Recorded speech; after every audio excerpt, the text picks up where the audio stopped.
Um, so talking about delivering quality, talking about mentioning the sprint goal to your team.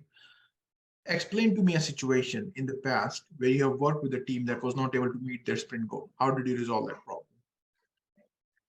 Okay, so number one, when you get to an organization, okay, let me even tell you what actually happened. When I first joined my team, before coming in there, obviously when I went in there, I had to go to the KT knowledge transfer section, whereby I get to understand how things work in the team and the things I can my own ideas that I can introduce to them in a graduate process. And through the KT section, I was able to go through the metrics of the team to see how their previous sprints, went by.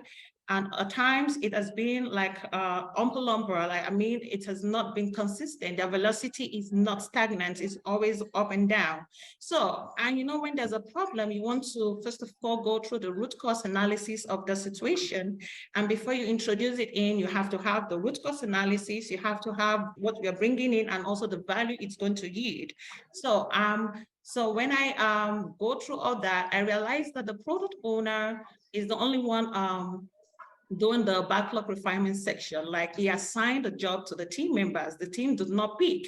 And when it comes to Scrum, we try to make everybody to be liberated, to be flexible, to be able to do what they enjoy doing, so that it helps to, when they participate, they want to do more. So I just realized that the product owner usually do that with the team members. So, but as a Scrum Master, I cannot call out the product owner in the presence of my team. So I have a one-on-one section with my product owner where I brought out my, observation that with what I see, the fact that the sprints, they've been missing like 2 consecutive sprints has not been successful. What I think here is because, don't you think it's best for the team member to have an autonomy of their work, to be able to pick what they feel comfortable doing, for them to be able to, that way they enjoy doing what they're doing. And also I introduced my product owner into the story point estimation exercise, where the team had to come in collaboration, in agreement, to come together an amount of time and days that they're going to be working on a particular user story. So at first the product owner was a bit skeptical. It was like, oh yeah, they're going to be lazy about doing their work. But I said, you just have to go through the Scrum and the Agile value, where we respect one another, we respect the skill of our team members, because the team are the real MVP here. Because of their work is why the stakeholders are still coming to us. So we have to give them that autonomy to be able to practice what they really like to do best. So at the end of the day, it was a success because the product owner agreed with my terms, and we passed the message across to the team member, and the next backlog refinements, everybody participated. And at the end of the day, it was a success. And during that sprint, we end up delivery quality. We had a successful sprint at the end of the day. Our velocity increased. Oh my God, it was a success. Great, fantastic. Talk to me about a time. So what value have you added to your team since the time you joined your team? Okay, like I said in my little story I just gave you initially about the coming in, the team we're using. Sorry about that. Yeah, go ahead, please. Okay, the team we're using hours over story point estimation, and that by using hours, it makes the user story to be vague, and as much as possible, we want to make sure the user story remains as small as possible, so that it fits into a sprint and it doesn't spill over into the next sprint. So when I got into the team, I introduced the team members with the story point estimation. And when it comes to change, like seriously, it's one of the hardest things. But as a Scrum Master, when the fact that you're a servant leader, I guess the Scrum guy, they need to have an addition that you have to be a patient servant leader, because you have to be extremely patient. You have to have the idea that not everybody in the team is not going to love you. So, but the fact is that you're here to you are working towards achieving a goal, making sure we deliver, continuous delivery, and not just delivery quantity, but quality. So we have to go through the Scrum guide, and also the to ensure that we keep up with the agile processes. So when I introduced the team with the story point estimation exercise, During the backlog refinement section, it helps a lot. It helps us to be able to catch up with any form of dependencies. It helps us in coming to collaboration as the team members. It helps with clarity of the user story, because when you are clear of what you're working on, you don't go back and forth asking questions, which helps to increase the velocity. It helps the team to, because obviously, it also reminds me of where the name of Scrum comes from the game called rugby. You know, the whole team come together in group, in collaboration, in agreement, in whatever uncertainty that might occur. We already come to an agreement so that this is the amount of days we're going to be working to achieve this goal for the user story. So it was a good exercise. And at the end of the day, the team was so happy because everybody comes to an agreement, no, whether big or small, everybody was able to bring up their limitation, their capability, their strength. Everybody was involved. And you know, when you're involved, you participate. And when you participate, it gives you the urge to be able to do more because you want to really show your skills, you know what I mean? So it was a success when I introduced that to my team. And that's what we've been doing since then. And everything has been going smoothly in all our sprints. Awesome. Awesome. So, introducing this practice, how do you deal with the difficult management? How have you dealt with that in the past? Okay, difficult management. Number one, being a Scrum Master, number one, the perception most people have about my role, most people don't even think I'm really, really doing something in the company. But, at the end of the day, they appreciate what I do at first.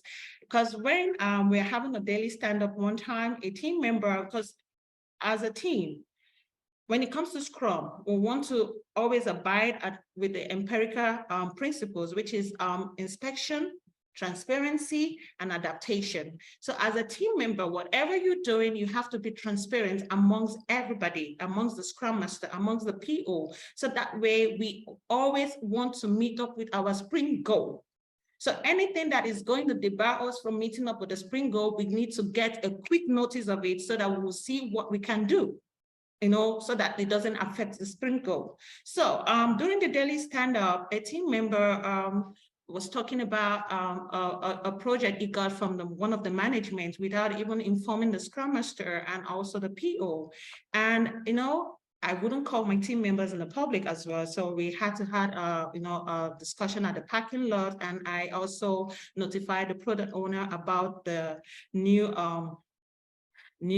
project that he got that is out of what we already planned, because whatever we're doing is what we already agreed on. The working agreement is what we're going to go on with the sprint, during the sprint.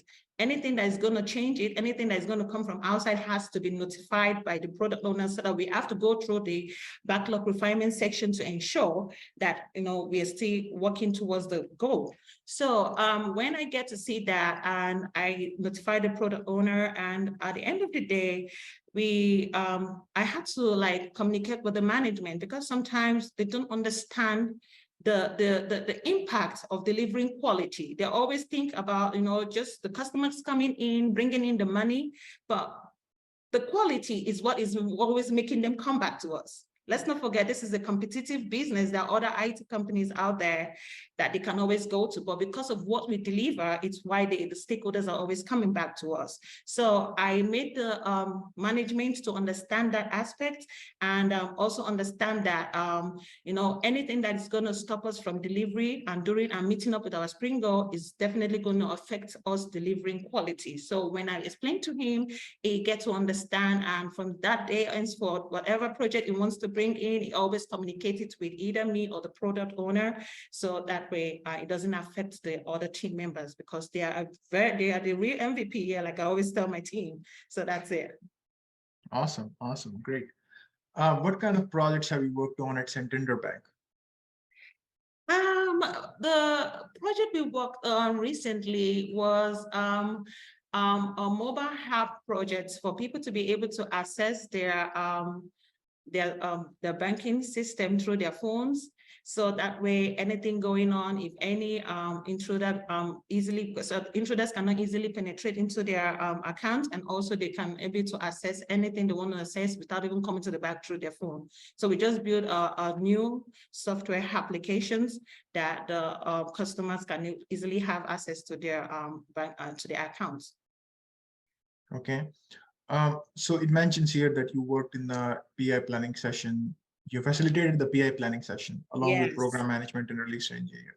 Talk to me about that. What's your understanding of PI planning? What's your understanding of SAFe in general? Okay, when we talk about SAFe in Scrum, obviously PI planning section is literally the heart of SAFe, whereby the whole team, when I say the whole team, I mean the release train engineer, the project management, the product management, the PO, the agile train release team, the business. When I mean the business, I mean the stakeholders, even the technical aspect of the business. Everybody will be there, and even the other teams that is helping us with dependencies, maybe the cybersecurity team also attend this meeting. Is a very, very huge section whereby it's a 2-day section, and there we get to see the business himself. They get to explain the vision of the new project they're bringing in. They get to let us understand the scope, the mission. So, but before going through that route, the first of all give us the accolade. You know, we are the one putting them out there in the top, so they appreciate the work we do for them. They always, you know, they first of all thank us for all what we do. So we always, first, when you are being appreciated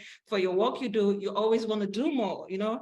So after doing that, and the business contest come in, just to make us to get a vision of what they want their business to look like, how they want their customers to feel, how they want to please the customer, and also the mission for them to always be on top of the game over other counterparts out there. So after that, I think we'll always go for the breakup tea. We'll go take our tea and everything, and we'll come back. And when we come back, then the architecture person in the business, which is the technical guy or female amongst the business, come to discuss with us the technical aspect of what they want the software to look like, how it's going to attract the customer, like the graphical user interface, like the models, like the features in the software that the customer is going to attract the customers over what other peoples are using. And after that, I guess the project manager, no, after that we go on another break. Yeah, so coming back, the project manager already break those features, because this is a very huge requirement. A future is a very huge requirement. So it put those features on the board. You know, we have the storyboard where we put story mapping board, where we have a tag we put on the board. So every agile team, so when I say the agile release train, it is a group of Scrum teams that are working together to achieve the same, or to working together to achieve the same objectives. So these teams will go over to the board and pick up their tickets, their tags. So when they pick up the tags, we all have to go to our breakup rooms. So is it, like I said, it's a very big room where everybody goes to their breakup section, where we break the futures into an epic. We're literally doing the you know, when it comes to the Scrum aspect, the PO gets to meet with the business himself, with the stakeholders, but in this aspect, everybody gets to meet with the business. And the PO is the one that gets to understand the requirement more. But in this case, we get to understand, we do the entire process to literally the sprint planning process that we do in the Scrum part. So in this part, we do the roadmap, we do the backlog refinement, we do the story point estimation. We also create iteration for the amount of sprints we're going to be doing for that particular requirement. So it is a very, very essential section, and it is done quarterly. It's honestly, when I joined my team, we weren't doing that before, but you know, it's mostly done in most big companies. So we introduced it into our company, and it has been a good success, because in this place, everybody, not just the PO, get to understand the vision, the scope, and also the mission of the business. Very good. Very good. Fantastic. Okay. So what is the one thing that you don't like about Scrum? Okay, when it comes to Scrum, to be honest, Scrum is a very, very interesting field, because you know, you're coming in to meet with people that are so knowledgeable at their crafts, so skillful, and you want to come and introduce change to them. Oh my God, it can be so wonderful. But you know, with time, with gradual process, and with consistency, you get the result. But what I really don't like about Scrum is the perception that people have about Scrum, you know, being the fact that, okay, the question is that, are you technically inclined? No. Are you the one meeting with the business? No. To get the requirement, are you the one in charge of the backlog? No. Then what is your job? Are you're just a servant leader? No, I'm not just a servant leader. I am a facilitator. My being here is to ensure that you get quality, because if we are not structured, if we're not put in place, if we don't follow the agile principles and value, we will not be able to deliver quality. We will not be consistent. Even the fact that you are skillful, we still need those principles and values. That is why I'm here to always remind you of the sprint goal, to always remind you of the agile values, to also remind you of the Scrum principles, so that we'll always be at the top of our game. So, when I made that clear with my team members and they see how I make sure they have a safe environment, I make sure to help with every form of impediment, and make sure to help with any form of, no any room for any form of distraction that would distract them from, reaching the goal. It's, since then they start having like, okay, she's doing a great job and making our life easy here. So, yeah. That's awesome. That's awesome. All right. So that was great. Any questions do you have for me? Okay. Thank you so much for the time. First of all, I think I wrote it somewhere. So my question is, Mr. Malik, how many years have you been in this organization? Yeah, with this organization, I've been here for almost 5 years, and I've been in this role for almost 2 years now. I moved on from the role of a developer, and then I graduated to become a senior Scrum Master because there was a need for it.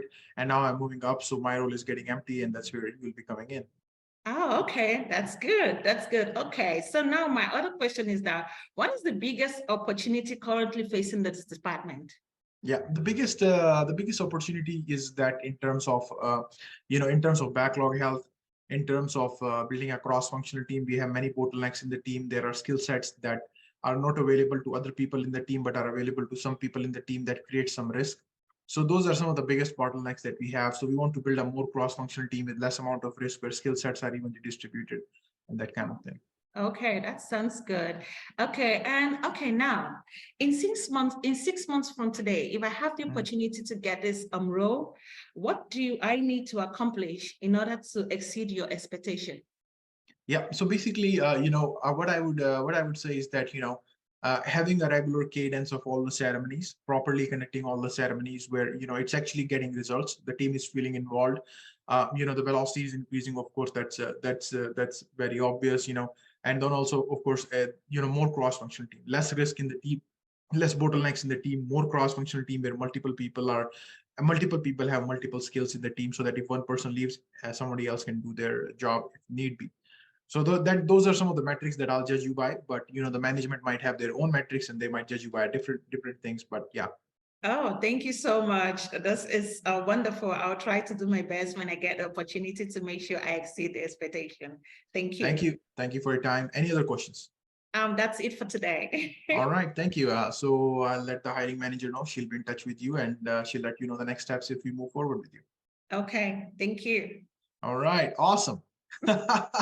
That was great. That was fantastic. That was fantastic. I think that was great. Thank you. Oh my God, I'm sweating on that AC. This is so intense. That was great. That was fantastic. I loved it. Thank you so much. Yeah, that was awesome. All right. Anybody has any feedback for her? How did she do? How did she not do? Anybody wants to share their feedback? Oh, you did an excellent job. I enjoy listening to you, especially the way you responded to the questions, even though I missed the beginning part, but your smile, your confidence, even the way you spoke, you sounded as if you knew Scrum. It's like as if you've been doing it. So it's really, trust me, it's really, really good. I will give you a 9.5 over Thank 10. you. It's fantastic. I enjoy it. The only thing that I would just say, be careful with your hands and your hair. Like when your hands and your pencils, your hair and stuff. But overall, you did it. I really enjoyed it. Thank And you. All right. Hey, Great. Chetan. Yes. I think hi Mabel. What is her name? I'm sorry, I got in the middle Mabel. Hi, of Yeah, it's Mabel. Mabel. Mabel. I mean, it's great. The thing I liked about it is your terminology, your Yeah. flow with the terminology words, which Thank is very you. impactful when Yeah. the interview is listening to you. However, I have one thing to ask you. You said you're not a servant leader. No, I said Why? aside from Uh, being a servant leader, I'm sorry. Okay, okay. So, aside from being a servant leader, okay. I yeah. misheard. Okay, I just want like. mhm. I mean, she did a great everything, and why she didn't say like that? But okay, got it now. Cool. Thank you. You kudos to you. Excellent. Thank Thank you. you. All right. Anybody else has any feedback for her? Looks like Romero Hey, says great. Mabel, you did Yes. a very good job. I like your vibes. I like your energy. I mean, your smile, the confidence was there. And then, you know, the way you answered all the questions, it was really good. But I think if you can make it short a bit, sometimes you were going too lengthy and all of that, but overall, that was good. Thank you. All right. Anybody else has any Wow. This is great. Yeah, feedback? yeah, Mr. Thank you. Chantan, Mabel did well. Your composure, everything, just a couple of things, but they have already pointed it out, like raising of your hands, while you are trying to explain, just bring it down, Okay. comport yourself. You are doing great. Then on the aspect of save, just be careful. You You know, right? understand? In the explanation of your PI planning, be careful. You understand me? Not to play into their hands. Just know one or two key things to say, and you just keep it at that. For you not to play into their hands. So, but you are doing great. That's awesome. Yeah, Thank kudos you. to you. Yeah. All right. Awesome. Anybody else has any feedback for her? Okay, great. Fantastic. Yeah, I loved it. Yeah, I loved everything about it. The bubbly personality just got me. The bubbly personality, the smile. I was just intrigued. And then the answers were in such a smooth flow. The terminology was in such a smooth flow. I was like, wow, that's amazing. So confidence, bubbly personality, the smile, the answers are, in a good flow Thank you. without a second thought. It's Yeah. all thanks to you, Chetan. Thank you so Yeah. much. Honestly, I never believe I'll be able to do this. I'm even still scared of putting myself out there. To be honest, but thank you so much. Thank you everybody for the feedback. I'm gonna work on it, and yeah, I really appreciate.